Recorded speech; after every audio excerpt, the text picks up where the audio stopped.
ఎద్దు శివుడికి వాహనం ఎలా అయింది?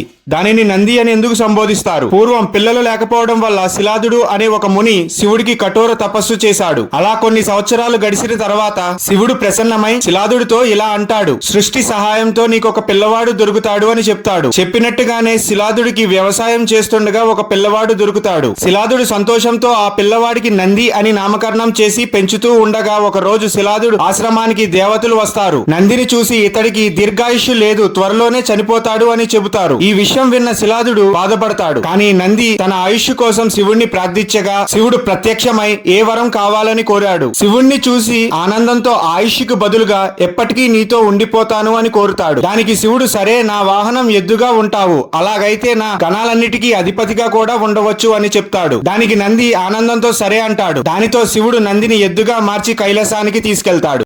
ఈ వీడియో కనుక నచ్చినట్లయితే మరిన్ని వీడియోల కోసం సబ్స్క్రైబ్ చేసుకోండి.